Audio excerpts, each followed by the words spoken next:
You turn me on like a light switch when you're moving your body around and around. Now I don't wanna fight this. You know how to just make me want you. Turn me on like a light switch. Halo teman-teman, kalian pernah nggak sih tiba-tiba menarik tangan saat kena benda panas?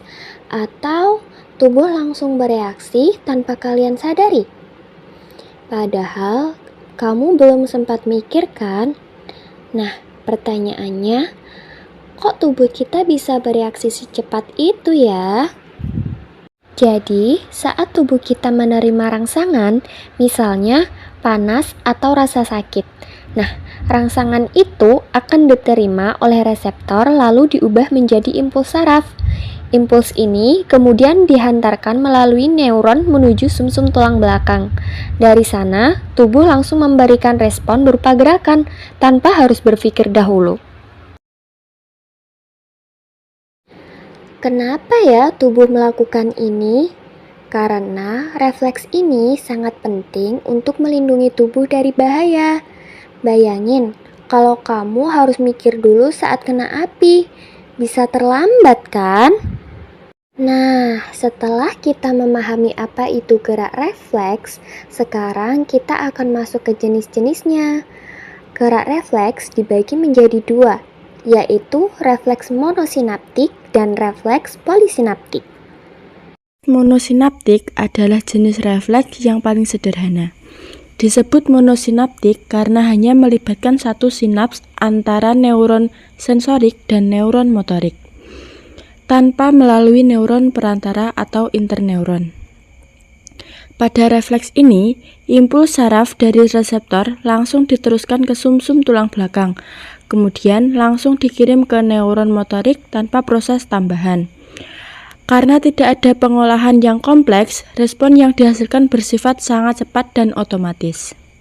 Proses terjadinya refleks monosinaptik adalah sebagai berikut. Pertama, reseptor menerima rangsangan, misalnya pada tendon. Kedua rangsangan tersebut diubah menjadi impuls saraf dan dibawa oleh neuron sensorik.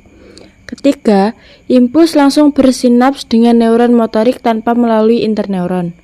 Keempat, neuron motorik mengirimkan impuls ke otot. Dan terakhir, otot berkontraksi sehingga menghasilkan respon. Sekarang, coba kamu bayangin. Kamu lagi di rumah sakit, lalu dokter mengetuk bagian bawah lutut kamu pakai palu refleks. Tiba-tiba, kaki kamu langsung menendang. Padahal kamu nggak nyuruh, dan bahkan belum sempat mikir.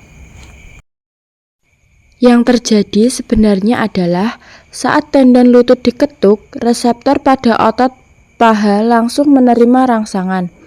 Rangsangan ini diubah menjadi impuls saraf dan langsung dikirimkan melalui neuron sensorik ke sumsum tulang belakang. Nah, disinilah kuncinya. Impuls tersebut langsung diteruskan ke neuron motorik tanpa melalui neuron perantara. Kemudian, neuron motorik mengirimkan sinyal ke otot paha sehingga otot berkontraksi dan kaki kamu langsung bergerak. Sekarang kita bahas refleks polisinaptik ya. Jadi, refleks polisinaptik adalah gerak refleks yang melibatkan lebih dari satu sinaps.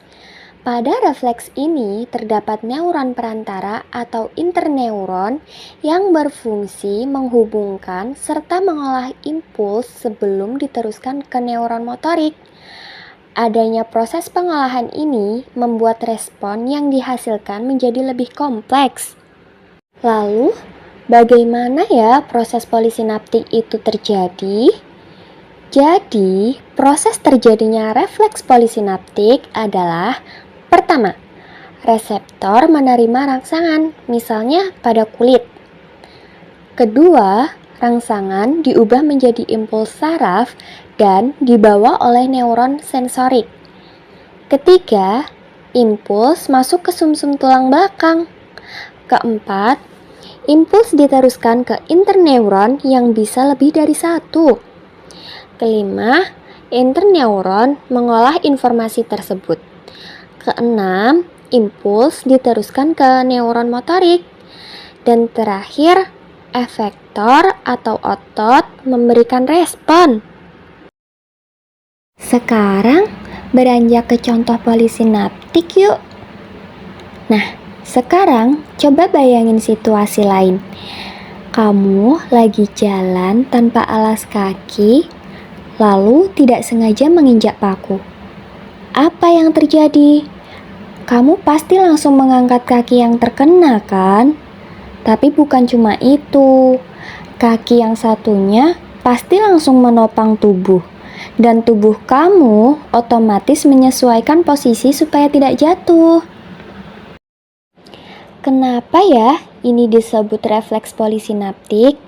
Karena melibatkan lebih dari satu sinaps dan adanya interneuron sebagai perantara. Interneuron inilah yang membuat sinyal bisa diolah dan dibagi ke beberapa bagian tubuh. Makanya responnya tidak hanya satu gerakan, tetapi bisa beberapa gerakan sekaligus. Jadi, refleks ini lebih kompleks dan terkoordinasi dibandingkan monosinaptik.